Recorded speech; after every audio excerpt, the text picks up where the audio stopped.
Assalamu alaikum students. Today we will start chapter number 9 of 10th class which is chords of a circle. Chapter start करने से पहले कुछ circle के concepts हैं जो कि ऑलरेडी आपने पढ़े हुए होंगे. थोड़ा सा उनको रिवाइज करा देते हैं ताकि आप लोगों को अगर कोई कंफ्यूजन है तो क्लियर हो जाए. सबसे पहले आपके पेज नंबर बुक के पेज नंबर 180 के ऊपर ये सारी आपके पास डेफिनेशंस दी हुई हैं उनके सर्कल के कॉन्सेप्ट की, और ये डेफिनेशन आपकी नोट्स में भी हैं तो आप वहां से उनको प्रॉपर डेफिनेशन और साथ फिगर दे सकते हैं.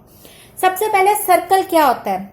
सर्कल होता है कि एक locus of a moving point होता है. यानी लोकस का मतलब होता है ऐसा झुमगट्टा या ऐसा मिक्सचर जिसकी वजह से एक, यानी अगर आप कहें कि ये लोकस ऑफ पॉइंट्स जो है वो मिल के जो है वो क्या बना देते हैं, एक सर्कल. लेकिन उसकी शर्त ये है कि उसका एक सेंटर पॉइंट से डिस्टेंस इन तमाम पॉइंट्स का क्या होना चाहिए, फिक्स. तो ये तमाम पॉइंट्स जो हैं ये मिल के क्या बना देते हैं, एक सर्कल. तो circle is the locus of a moving point which is always equi distant from a fixed point which is the centre of the circle. और एक सर्कल का हमेशा एक ही सेंटर होता है, एक से ज्यादा सेंटर नहीं हो सकते. फिर ये जो सेंटर है ये आपकी जो बाउंड्री को मिलाता है, इस लाइन सेगमेंट को हम कहते हैं रेडियल सेगमेंट, और इस डिस्टेंस को आप कहते हैं रेडियस. तो रेडियल सेगमेंट वो लाइन सेगमेंट है जो सेंटर को मिला रहा है आपके सर्कमफेरेंस के साथ या बाउंड्री के साथ, और इस डिस्टेंस को आप क्या कहते हैं, रेडियस. फिर आपके पास कॉर्ड क्या होती है, जो आपके सर्कमफेरेंस को दो पॉइंट्स पे मिला दे, उसको हम कहते हैं कॉर्ड. अब कॉर्ड तो ये भी है जो सेंटर से गुजर रही है, तो ये होती है डायामीटर. है ये कॉर्ड लेकिन इसका स्पेसिफिक नाम है डायामीटर. तो ऐसी कॉर्ड जो सेंटर में से गुजरे, सेंटर से गुजरते हुए सर्कमफेरेंस के दो पॉइंट्स को मिलाए, उसको हम कहते हैं डायमीटर. तो ये भी डायमीटर है, ये भी डायमीटर है, ये भी डायमीटर है. और कॉर्ड जो है वो ये भी कॉर्ड है, ये भी कॉर्ड है, ये भी कॉर्ड है, ये भी कॉर्ड है. तो डायमीटर से स्पेसिफिकली एक ऐसी कॉर्ड है जो सेंटर से पास होके दो पॉइंट्स को मिला रही है. और chord any line which joins the two points on the circumference of the circle line segment. अब रेडियस क्या होता है? Half of the diameter is called radius. या सेंटर से किसी भी, जैसे मैंने अभी बताया, सेंटर से सर्कमफेरेंस के किसी भी पॉइंट तक के डिस्टेंस को हम उसका रेडियस कहते हैं. और ये पूरा जो है वो डायमीटर जो है वो 2r के बराबर. अगर ये भी r है, ये भी r है, क्योंकि ये भी यहां से ज्वाइन कर रहा है, ये भी, तो ये मिला के आपके पास d बन जाएगा जो कि बराबर होगा 2r के. फिर सर्कमफेरेंस क्या होता है? ये सर्कमफेरेंस इस बाउंड्री को कहते हैं, यानी ये पूरा जो है ये सर्कमफेरेंस है. और किसी भी जो सर्कल का जो सर्कमफेरेंस है वो 2πr के बराबर होता है. यानी डिपेंड करता है उसका रेडियस कितना है, पाई उसका कांस्टेंट यानी 22/7, और इनको मल्टीप्लाई करें 2 से, तो ये किसी भी सर्कल का सर्कमफेरेंस आ जाएगा. अब इस सर्कमफेरेंस के ऊपर अगर आप इतना सा पोर्शन लेते हैं, कोई भी पोर्शन, उसको हम कहते हैं आर्क. यानी अगर मैं इसको ऐसे बनाऊं तो ये एक आर्क है. लेकिन अगर ये एक सर्कल का पोर्शन, जैसे आप केक के उसमें से एक थोड़ा सा पोर्शन निकालें, तो हम कहेंगे सर्कल की जो बाउंड्री है उसका छोटा सा पोर्शन जो है वो आर्क कहलाता है. फिर सेगमेंट क्या होता है? सेगमेंट होता है कि आपके पास एक कॉर्ड है, ये सर्कल है, ये कॉर्ड है, और ये साथ उसकी करस्पॉन्डिंग आर्क है. तो सेगमेंट इस पोर्शन को कहते हैं जिसमें जो बाउंडेड होता है एक कॉर्ड और एक आर्क के दरमियान. तो इस पोर्शन ऑफ ए सर्कल को हम क्या कहते हैं? सेगमेंट. लेकिन अगर आप ध्यान दें तो ये भी तो एक आर्क है, और अगर उस साइड से देखें तो ये भी एक कॉर्ड है, तो ये भी तो सेगमेंट है. तो ये माइनर यानी छोटा सेगमेंट है और ये मेजर सेगमेंट है. तो सेगमेंट क्या होता है? जो आपके पास सर्कल के ऐसा पोर्शन जो एक कॉर्ड और एक आर्क से बाउंडेड हो. अब सेक्टर क्या होता है? कि आपके पास दो रेडियस, इसको मिला के हम प्लूरल कहते हैं, 2 रेडियाई और उनकी जो करस्पॉन्डिंग आर्क है, करस्पॉन्डिंग का लफ्ज मैं इसलिए बार बार इस्तेमाल करूं, ये भी देखें करस्पॉन्डिंग आर्क, यानी इस कॉर्ड के साथ ये करस्पॉन्डिंग आर्क और इस कॉर्ड के साथ ये करस्पॉन्डिंग आर्क। तो इसी तरह अगर 2 रेडियाई हैं तो उनके साथ जो करस्पॉन्डिंग आर्क है, इस पोर्शन को आप क्या कहते हैं, sector. The portion bounded by 2 radii and corresponding arc is called sector of a circle. अगर आप ये वाला सेक्शन देखें पोर्शन, तो ये भी तो रेडियस, इसका भी तो रेडियस है और ये इसका रेडियस है और ये एक आर्क है, तो ये मेजर सेक्टर हो जाएगा और वो आपके पास माइनर सेक्टर हो जाएगा। अब हम इसका थ्योरम नंबर 1 स्टार्ट करते हैं। थ्योरम नंबर 1 की स्टेटमेंट पढ़ते हैं। One and only one circle can pass through 3 non-collinear points. सबसे पहले आपको पता होना चाहिए नॉन कोलिनियर पॉइंट्स कौन से होते हैं। कोलिनियर पॉइंट्स होते हैं जो एक लाइन में हो और नॉन कोलिनियर पॉइंट्स जो होते हैं जो एक लाइन में ना हो। वो कहता है अगर 3 नॉन कोलिनियर पॉइंट्स हैं तो वो एक ही सर्कल बना सकते हैं, यानी वो तीनों एक ही सर्कल बनेगा जो तीनों में से पास होके गुजरेगा। तो सबसे पहले हमें गिवन उसने क्या दिया हुआ है, 3 पॉइंट्स दिए हुए। ये देखें, ये नॉन कोलिनियर है, कोलिनियर होता तो सीधा होता है, ये नॉन कोलिनियर है, तो मैंने इनके पॉइंट्स का नाम दे दिया A B C। अब हमने प्रूफ क्या करना है कि इनके one and only one circle can pass through 3 non collinear points A B and C, कि सिर्फ एक ही सर्कल जो है वो इन तीनों नॉन कोलिनियर पॉइंट्स में से गुजर सकता है। कंस्ट्रक्शन में हम क्या करेंगे, सबसे पहले हम A को B से मिलाएंगे और B को C से मिलाएंगे, ठीक है। फिर हम क्या करेंगे, A और B का जो है वो एक राइट बाइसेक्टर बनाएंगे। आप लोग तो स्केल यूज करेंगे पेपर में, मैं आप लोगों को समझाने के लिए वैसे ही बना रही हूं। A B का राइट बाइसेक्टर हो गया और फिर उसका नाम हमने दे दिया DF, और एक आपने B और C का राइट बाइसेक्टर बनाना है। और ये जो राइट बाइसेक्टर है ये नॉन पैरेलल होंगे। नॉन पैरेलल से मुराद है कि ये मिल जाएंगे, जो कि एक O पॉइंट पे मिल रहे हैं। तो इसका मतलब A B और B C का हमने परपेंडिकुलर बाइसेक्टर बनाए हैं, जो कि क्या है DF और HK, और ये एक पॉइंट पे मिल रहे हैं क्योंकि नॉन पैरेलल है, इसका मतलब एक पॉइंट पे मिलेंगे। उस पॉइंट का नाम मैंने रख दिया है O, ठीक है। अब हमने क्या करना है कि ये जो B है इसको भी आप पहले हम O और C को मिला देते हैं, ये आपके पास O और B को मिला देते हैं और O और A को मिला देते हैं। अब मैंने क्या किया, O को C से मिला दिया, O को B से मिला दिया और O को A से। अब ये हमारी कंस्ट्रक्शन कंप्लीट होगी। मैं दोबारा बताती हूँ हमने कंस्ट्रक्शन में क्या किया। A B C 3 non collinear points हमारे पास गिवन था। प्रूव हमने ये क्या करना है कि एक ही सर्कल इन तीनों पॉइंट्स में से गुजरेगा। कंस्ट्रक्शन में हमने क्या किया, A B का राइट बाइसेक्टर बनाया जो कि था DF, और B C का राइट बाइसेक्टर बनाया HK। ये दोनों नॉन पैरेलल हैं, यानी एक पॉइंट पे मिल रहे हैं, जिसका नाम मैंने O रखा है। इस O को मैंने C से भी मिला दिया, O को B से भी मिला दिया और O को A से भी मिला दिया। अब आपने 9th में थ्योरम पढ़ा था कि अगर आपके पास एक राइट बाइसेक्टर होता है तो उस ट्रायंगल के, आप देखें ये एक ट्रायंगल बन रही है, उसके जो एंड पॉइंट्स होते हैं उनका यहां से डिस्टेंस जो है वो इक्वल होता है। तो इसका मतलब है कि आपके पास DF पे जो भी पॉइंट होगा वो A और B से क्या होगा, इक्वी डिस्टेंट होगा, क्योंकि ये 9th में हमने थ्योरम पढ़ा था।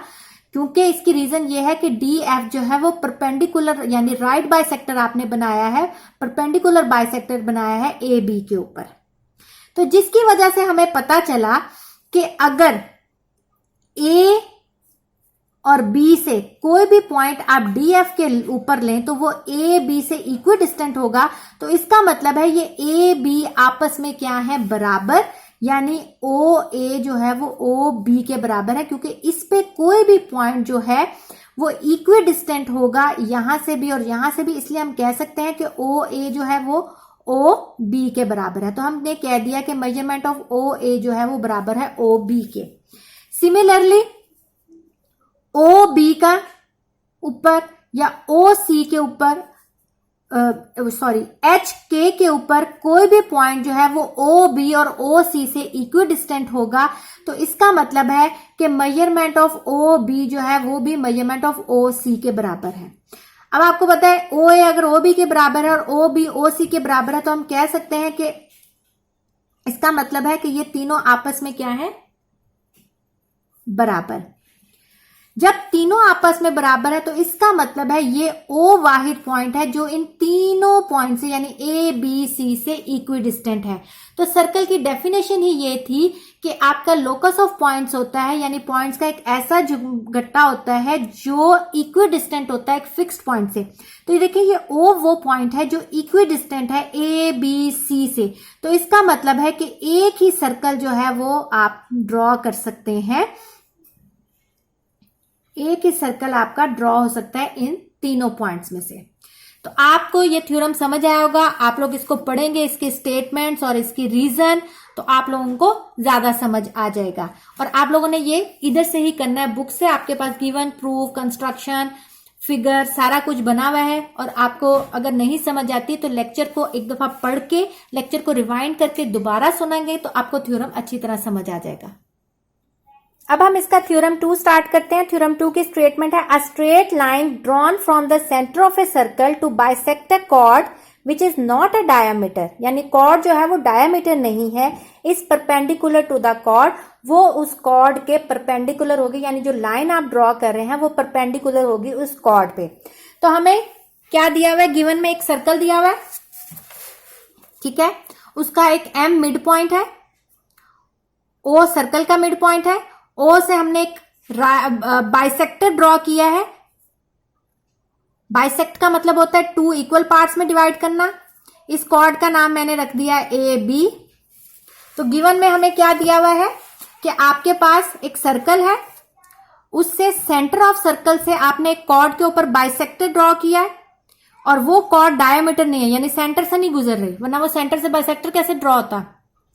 उसके बाद बाइसेक्ट का मतलब है कि ए एम जो है वो बी एम के बराबर है।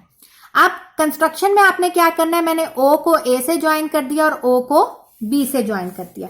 और आपने प्रूफ क्या करना है, आपने प्रूफ ये करना है कि ओ एम जो है वो यानी ये परपेंडिकुलर है ए बी के ऊपर, ठीक है, ये हमने करना है प्रूफ। अब अगर आप देखें तो आपके पास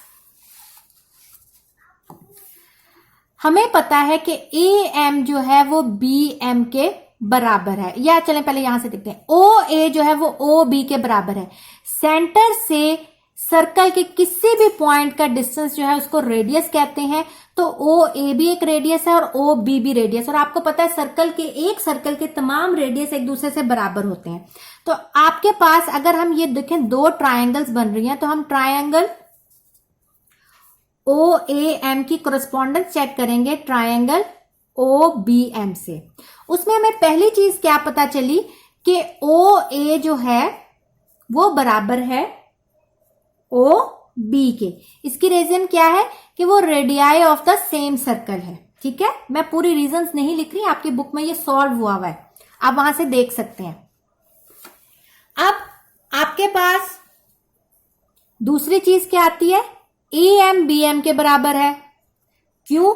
क्योंकि हमें गिवन में उसने दिया हुआ है कि ये बाइसेक्टर ड्रॉ किया है आपने ओ से एम के ऊपर, यानी ओ और एम एक बाइसेक्टर है। तो बाइसेक्टर का मतलब है कि वो इक्वल पार्ट्स में डिवाइड करेगा, यानी ए एम की लेंथ जो है वो बी एम के बराबर होगी। तो इसका मतलब ये हमें गिवन में है।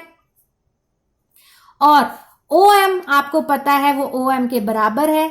इस ट्राइंगल की जो तीसरी साइड है वो क्योंकि सेम है, इस ट्राइंगल की भी ये सेम साइड है, ये भी सेम है, यानी कॉमन साइड है। तो इसको भी आप देखें। अब आप देखें कि इन दोनों ट्राइंगल्स की तीन साइड्स आपस में बराबर होगी। तो according to SSS postulate, side side side postulate, triangle O A M is equal to triangle O B M. अगर मैं इस एंगल का नाम 1 रख दूं और इसका 2 रख दूं, अब हमें पता चल गया कि ट्राइंगल ओ ए एम जो है वो बराबर होगी ट्राइंगल ओ बी एम के, यानी वो उसके कॉन्ग्रेंट होगी। अब कॉन्ग्रेंट का मतलब है कि तमाम कोरेस्पॉन्डिंग साइड्स और तमाम कोरेस्पॉन्डिंग एंगल्स भी इक्वल हो गए, ठीक है। अब अगर आप देखें तो इसका मतलब है कि ये एंगल 1 जो है वो भी एंगल 2 के कॉन्ग्रेंट हो गया, क्योंकि ये भी करस्पॉन्डिंग एंगल्स हो गए, ये इस सेम पोजीशन पे है। अगर एंगल 1 एंगल 2 के बराबर है तो इसका मतलब है सेम लाइन के ऊपर जो एंगल्स होते हैं उनका सम कितना होता है, 180 डिग्री। आपने ये 8th में भी पढ़ा था, 9th में भी पढ़ा कि जो एक लाइन के ऊपर एंगल होते हैं, जितने मर्जी हो, 2 हो 3 हो, जितने मर्जी हो, उनका सम जो है वो हमेशा 180 डिग्री होता है। तो यहाँ 2 एंगल्स हैं, तो इन दोनों का सम हमारे पास कितना आ गया, हम कह सकते हैं एंगल 1 और एंगल 2 का सम 180 डिग्री है। और एंगल 1 अगर एंगल 2 के बराबर है तो मैं लिख सकती हूँ एंगल 1 की जगह एंगल 2 लिख दूं, या एंगल 2 की जगह एंगल 1 लिख दूं। तो हम लिख सकते हैं, मैं एंगल 1 की जगह जो है वो 2 ही लिख देती हूं। 180 डिग्री हो गया। 2 मेजरमेंट ऑफ एंगल 2 180 डिग्री, तो मेजरमेंट ऑफ एंगल 2 किसके बराबर हो गया, 90 डिग्री के। अगर एंगल 2 90 डिग्री के बराबर है तो इसका मतलब है दोनों एंगल 1 और एंगल 2 बराबर है, तो इसका मतलब एंगल 1 भी 90 डिग्री के बराबर है। ये मैंने सारे स्टेप्स आपको समझाने के लिए किए हैं। तो इसका मतलब एंगल 1 और एंगल 2 अगर 90 डिग्री के हैं तो हमने प्रूव कर लिया कि इसका मतलब OM जो है वो राइट बाइसेक्टर है AB के ऊपर। तो हमने प्रूव कर लिया कि OM जो है वो राइट बाइसेक्टर है AB के ऊपर, क्योंकि वो 90 का एंगल बना रहा है। अब हम इसका थ्योरम 3 करते हैं, वो इसका कन्वर्स है यानी उल्टा है। उसमें यह था कि आपने बाइसेक्टर ड्रॉ किया था और आपने प्रूव करना था कि वो 90 डिग्री का एंगल यानी राइट बाइसेक्टर है AB के ऊपर।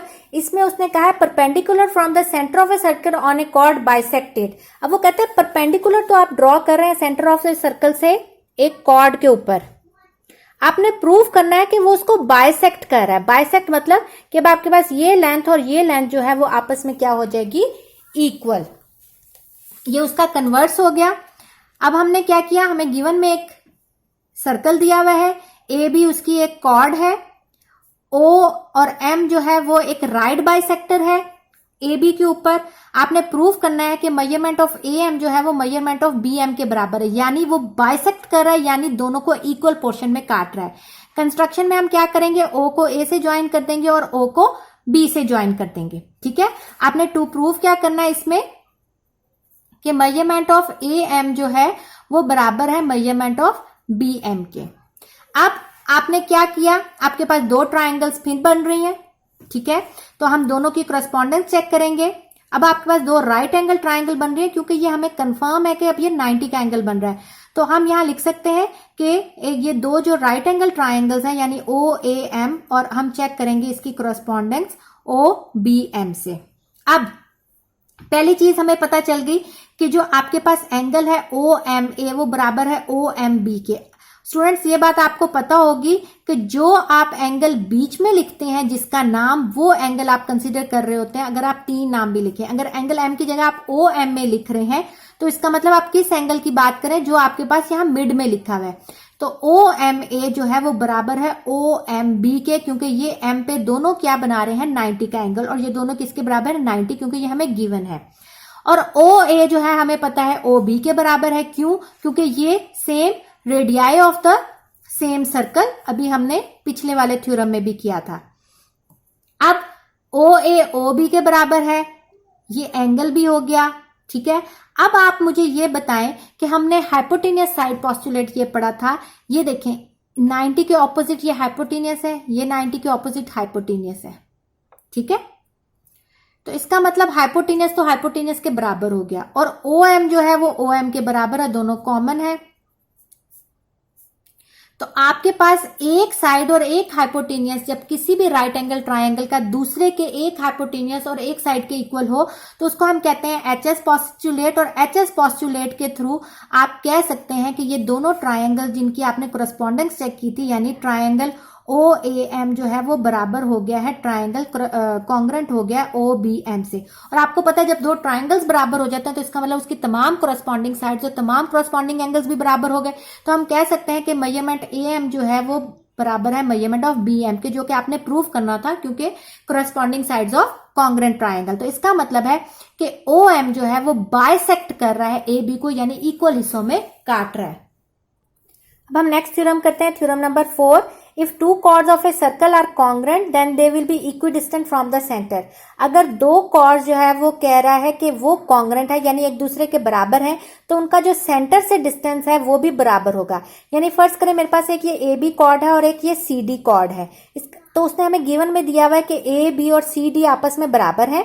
हमने प्रूव करना है कि अगर मैं इसका एक परपेंडिकुलर ड्रॉ करूं, क्योंकि हमने डिस्टेंस चेक करना है ना, तो ओ से मैंने एक सी डी के ऊपर एक परपेंडिकुलर बाइसेक्टर ड्रॉ किया और ओ से ही ए बी के ऊपर किया। इसका मैंने एच का नाम दे दिया, इसको के का नाम। तो मैंने प्रूव करना है कि ओ एच की जो लेंथ है वो ओ के बराबर है। यानी उसने हमें यही कहा है कि अगर आपके पास दो कॉर्ड्स इक्वल हैं तो उनका जो सेंटर से डिस्टेंस है वो भी इक्वल होगा। तो गिवन में उसने हमें क्या दिया हुआ है, दो कॉर्ड्स दी हुई है, ठीक है। ये मैंने दो कॉर्ड्स बना ली, ये मेरे पास है सेंटर ओ, इसका एक का नाम मैंने दे दिया ए बी और एक का नाम मैंने दे दिया सी डी। अब इससे मैंने सेंटर का डिस्टेंस, तो ये मेरा सेंटर, इस कॉर्ड का ये सेंटर और इस कॉर्ड का ये सेंटर, इसका मैंने एच दे दिया और इसका के। अब ये परपेंडिकुलर बाइसेक्टर ड्रॉ किया, इसका मतलब ये लाजमी 90 का एंगल बनाएगी, इसलिए ये इस बॉक्स का मतलब होता है कि ये 90 का एंगल है। उसके बाद कंस्ट्रक्शन में हमने क्या कर दिया, मैंने ओ को ए से ज्वाइन कर दिया और ओ को सी से ज्वाइन कर दिया। अब हम इसको स्टार्ट करते हैं इसका प्रूफ हमने क्या मतलब टू प्रूव हमने क्या करना है कि आपके पास मेजरमेंट ऑफ ओ एच जो है वो बराबर है मेजरमेंट ऑफ ओ के। अब आप देखें ए बी सी डी के बराबर है, हमें गिवन दिया हुआ है, और A H measurement of A H यानी इसकी लेंथ जो है वो इस पूरे का हाफ हो जाएगी ना, क्योंकि ये राइट बाइसेक्टर बनाया है यानी इसका हाफ हो जाएगा, ठीक है। राइट बाइसेक्टर का मतलब होता है टू इक्वल पार्ट्स में डिवाइड करना। तो इसका मतलब है कि ये एच जो है वो ए बी के हाफ पे, यानी ए एच की लेंथ जो है वो ए बी के हाफ होगी। इसी तरह सी के की लेंथ जो है वो भी हाफ होगी सी डी के, ठीक है। क्योंकि परपेंडिकुलर बाइसेक्टर, ये रीजंस आप अपनी बुक से देख लेंगे।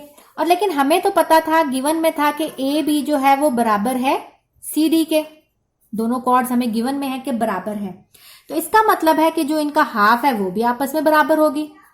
तो हम कह सकते हैं ए एच जो है वो सी के बराबर है। यहां तक आपने अभी रोक दिया कि हमें यही पॉइंट चाहिए था कि ए एच जो है वो सी के बराबर है। अब अगर आप गौर करें तो ये ट्रायंगल बन रही है, कौन सी, एक आपके पास ट्रायंगल बन रही है, राइट एंगल ट्रायंगल्स ही बन रही हैं। एक बन रही है ट्रायंगल ओ ए एच, अब मैं उसकी करस्पॉन्डेंस चेक करूंगी ओ सी के से। अब आप देखें ओ ए जो है वो ओ सी के बराबर है, क्यों, क्योंकि radii of the same circle. और ये जो है ये आपके पास 90 से ऑपोजिट जो है वो हाइपोटेनियस है। और हमें पता चला कि ओ एच जो है वो ओ के बराबर है, ठीक है। हमें पता है ओ ए जो है वो ओ सी के बराबर है, रेडियाई ऑफ द सर्कल। और मेजरमेंट ऑफ ए एच जो है आपके पास सी के बराबर है। और आपके पास एक हाइपोटेनियस ओ ए वाला और एक साइड अगर बराबर हो तो according to hypotenuse side postulate, इसका मतलब ये दोनों ट्राइंगल्स आपस में बराबर है। और जब दोनों ट्राइंगल्स आपस में बराबर है तो इसका मतलब इसकी तमाम कोरस्पॉन्डिंग साइड्स और तमाम कोरस्पॉन्डिंग एंगल्स भी बराबर है। तो उसकी ये जो साइड है ये ओ के और ओ एच, तो इसका मतलब ये भी आपस में बराबर है और यही आपने प्रूव करना था। स्टूडेंट्स, आप लोगों ने फिगर्स जो हैं वो कंपास से बनानी है, मैं तो हाथ से बना रही हूँ सिर्फ आप लोगों को समझाने के लिए। आप लोगों ने प्रॉपर इसको कंपास से बनानी है। अब हम इसका थ्योरम 5 स्टार्ट करते हैं। थ्योरम 5 की स्टेटमेंट है, two chords of a circle which are equidistant from the centre are congruent. ये थ्योरम 4 का कन्वर्स है। अब वो कहता है दो कॉर्ड जो है वो इक्विडिस्टेंट है सेंटर से। आपने ये बताना है कि अब वो जो कॉर्ड्स हैं ये आपस में बराबर है। पहले क्या था, कॉर्ड्स बराबर थी, हमने उनका सेंटर से बताना था कि डिस्टेंस बराबर है। अब वो कहता है सेंटर से तो डिस्टेंस बराबर है, आपने बताना है वो कॉर्ड भी एक दूसरे के बराबर है। तो same figure A B C D, आपके पास दो कॉर्ड्स है, हमें गिवन में ये दिया हुआ है। उसके बाद ये परपेंडिकुलर बाइसेक्टर बनाया हुआ है, ठीक है। 90 का एंगल बना रहा है। ठीक है, अब कंस्ट्रक्शन में हमने ओ को ए से मिला दिया और ओ को सी से।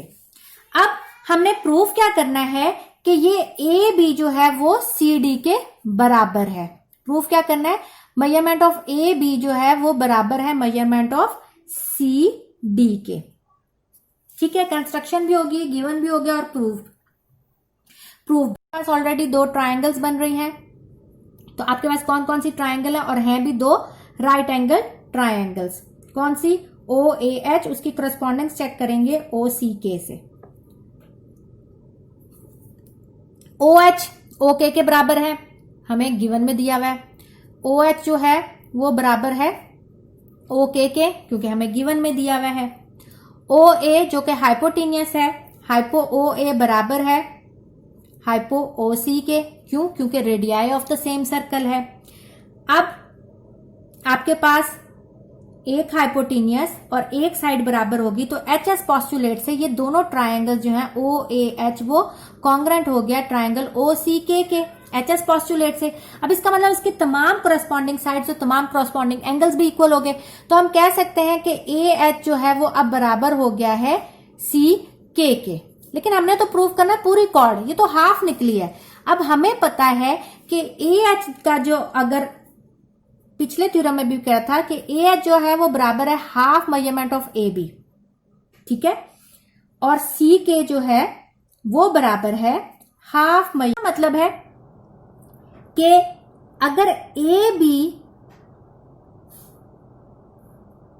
ए एच सी के बराबर है, क्योंकि वो corresponding sides of A congruent triangle है, यही हमने प्रूव किया ना, ए एच सी के बराबर है।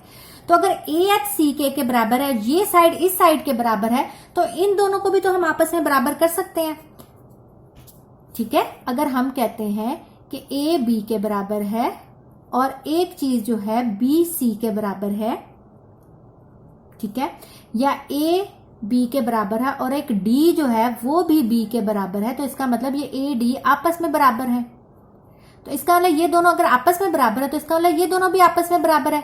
तो इसका मतलब half measurement of A B बराबर हो गया half measurement of C D. अगर दोनों का हाफ बराबर है तो इसका मतलब है वो दोनों भी बराबर है, या इसको आप ऐसे समझ लें, ये 2 इधर डिवाइड हो रहा है, वहां जाके मल्टीप्लाई होगा, तो ये आपके पास आ जाएगा कि ए बी जो है वो बराबर है सी डी के। इस तरह हमने ये प्रूव कर दिया कि ये दोनों आपके पास बराबर है।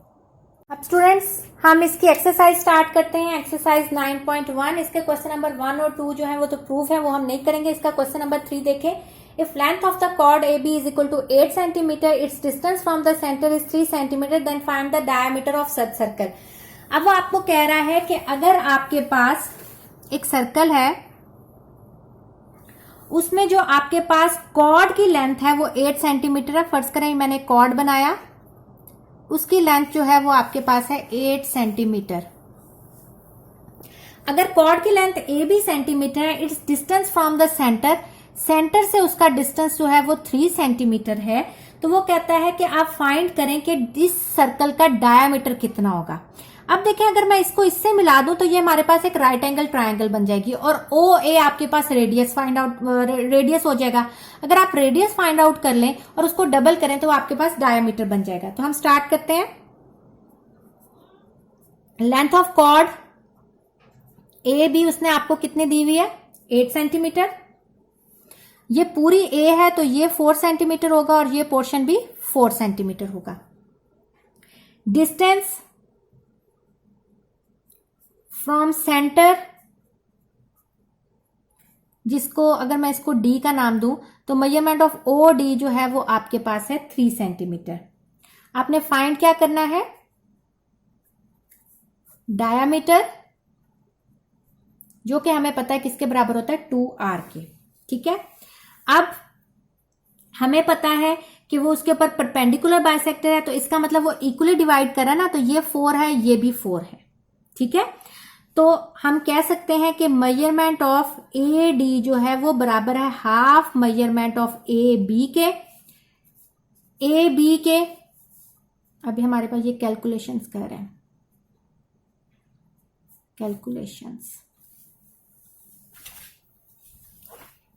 कैलकुलेशंस में आपके पास वो हाफ के बराबर है। ए बी की लेंथ उसने हमें दी हुई है कितनी, 8। तो जब ये हाफ हो जाएगी तो ये बन जाएगी 4 सेंटीमीटर। तो आपके पास ए डी आ गई 4 सेंटीमीटर। गिवन में हमें जो है वो डायमीटर ओ डी भी दिया हुआ है, अब हमने ए डी भी निकाल लिया। ठीक है, अब अगर आप देखें तो ये एक राइट एंगल ट्राइंगल बन रही है। तो इन राइट एंगल ट्राइंगल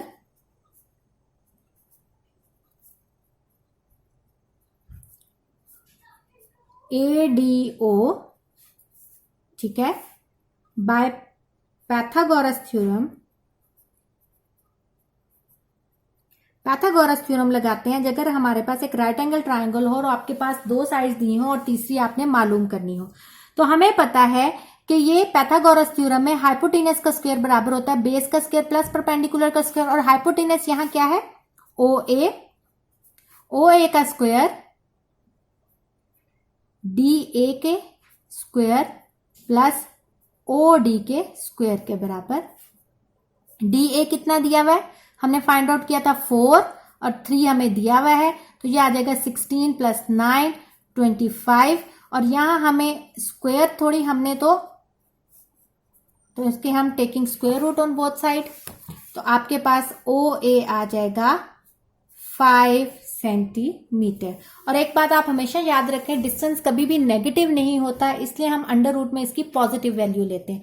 तो इस तरह हमने मेजरमेंट ऑफ OA जो है वो फाइंड आउट कर लिया। इसका क्वेश्चन नंबर 4 देखें, calculate the length of a chord. अब आपने कॉर्ड की लेंथ फाइंड आउट करनी है which stands at a distance 5 centimetre from the centre, जिसका सेंटर से डिस्टेंस जो है वो 5 सेंटीमीटर है और उसका रेडियस जो है वो 9 सेंटीमीटर। अब आपने कॉर्ड की लेंथ मालूम करनी है, तो आपने अगेन ये आपके पास एक राइट एंगल ट्राइंगल बन रही है, AD की लेंथ मालूम कर देंगे और AD को जब आप डबल करेंगे तो ये आपके पास आ जाएगा पूरी कॉर्ड की लेंथ। सॉरी, ऊपर वाले क्वेश्चन में आपने रेडियस फाइंड आउट किया था, अब आपने इसका डायामीटर भी फाइंड आउट करना है। तो हमने क्या किया था, OA की लेंथ मालूम की थी और हमें पता है डायामीटर जो है वो बराबर होता है 2R के। तो रेडियस हमारे पास था 5, तो 5 को 2 से मल्टीप्लाई करें तो 10 सेंटीमीटर आपके पास डायमीटर आया था। और इस क्वेश्चन में आपने ए बी की लेंथ मालूम करनी है, AD की आपके पास आ जाएगी, जब आप उसको डबल करेंगे तो वो आपके पास पूरे कॉर्ड की लेंथ आ जाएगी। अब 9.2 का क्वेश्चन नंबर 3 करते हैं। क्वेश्चन नंबर 1 और 2 जो है वो थ्योरम है, प्रूव है, तो हम इसका क्वेश्चन नंबर 3 करते हैं। क्वेश्चन नंबर 3 है, एज शोन इन आपको फिगर बना के दी हुई है क्वेश्चन में, find the distance between 2 parallel chords AB and CD। AB और CD आपके पास 2 पैरेलल कॉर्ड्स हैं, आपने उनके दरमियान डिस्टेंस फाइंड आउट करना है। आपके पास O, मैंने इसको E का नाम दे दिया, इसको F का नाम दे दिया, इसका डिस्टेंस उसने CD का दिया हुआ है 8 सेंटीमीटर, AB का दिया हुआ है 6 सेंटीमीटर और आपके पास ये रेडियाई दिया हुआ है OC 5 सेंटीमीटर। फाइंड आउट क्या करना है, EF के दरमियान डिस्टेंस। मैंने O को A से ज्वाइन किया, तो अब आप देखें एक ये आपके पास ट्रायंगल बन गई और एक ये ट्रायंगल बन गई। लेकिन देखें आपके पास CD की लेंथ दी हुई है और AB की लेंथ दी हुई है, लेकिन हमें पता है कि CF जो है वो हाफ CD के बराबर है। ठीक है, तो मैंने ये फाइंड आउट कर लिया। इसी तरह AE जो है वो हाफ AB के बराबर है, तो मैंने ये यहाँ उसकी भी लेंथ फाइंड आउट कर दी। एक 8 थी, एक 6 थी, उनका हाफ हो जाए, एक 4 हो जाएगी और एक 3। अब आपके पास 2 ट्रायंगल्स बन गई। आपने बारी बारी उन ट्रायंगल्स को पैथागोरस थ्योरम लगा के प्रूव करना है। तो हमने एक ट्रायंगल जो AOE बनाई थी उससे हमने प्रूव कर लिया, तो हमारे पास एक साइड की वैल्यू आ गई 4 सेंटीमीटर। दूसरी ट्रायंगल पे लगाई तो हमारे पास एक डिस्टेंस, एक से हमारे पास OE आ गया और दूसरे से हमारे पास OF आ गया और हमें EF चाहिए था। एंड में हमने इन दोनों को जो आपके पास वैल्यू आई थी इन दोनों को आपस में ऐड कर दिया, तो आपके पास ये 7 सेंटीमीटर इसकी पूरी की लेंथ आ गई। होप कि आपको ये समझ आई होगी। 8th में 9th में हमने बहुत दफा पैथागोरस थ्योरम लगा के सॉल्व किया है, तो इसलिए मैंने आप लोगों को ये सॉल्व करके दे दिया है, दोबारा समझाया नहीं है। पिछले क्वेश्चन में मैं करवा चुकी हूँ। अगर कोई फिर भी इशू होता है तो आप मेरे से पूछ सकते हैं। अब हम करते हैं इसकी रिव्यू एक्सरसाइज। करते हैं। इन the circular figure ADB is called, आपके पास AD उसने मेंशन नहीं किया हुआ, तो D पुरानी बुक्स में यहाँ D लिखा हुआ है। तो ADB ये इस कॉर्ड की बात कर रहा है, तो इसका मतलब है, इसका आंसर है ये कॉर्ड है आपके पास ADB। अगर वो ACB की बात करता, वो एक आर्क थी, लेकिन ADB की बात किया तो इसका मतलब ये आपके पास एक कॉर्ड है। दूसरे इसका MCQ है, in the circular figure A C B, अब देखिए ए सी बी की बात कर रहा है तो इसका मतलब है, इसका आंसर है an arc. A C B जो है वो आपके पास आर्क को शो कर रहा है। अगला है in the circular figure A O B. A O B आपके पास एक डायामीटर है, मैंने आपको बताया एक ऐसा कॉर्ड जो सेंटर से गुजरे उसको हम डायामीटर कहते हैं, तो ये आपके पास डायामीटर है। In a circular figure two chords A B and C D are equidistant from the centre, they will be, अगर दो कॉर्ड जो है वो इक्विडिस्टेंस है उनके सेंटर से, तो इसका मतलब है कि वो दोनों जो है वो भी आपस में क्या है, कॉन्ग्रेंट है। अगर दो कॉर्ड्स जो हैं वो इक्विडिस्टेंस है सेंटर से, तो इसका मतलब वो दोनों कॉर्ड्स जो हैं वो भी क्या है, कॉन्ग्रेंट यानी बराबर हैं।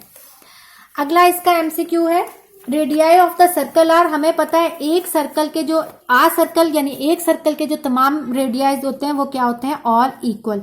अ cord passing through the centre of a circle, ऐसी कॉर्ड जो सेंटर से पास होती है उसको हम क्या कहते हैं, डायामीटर,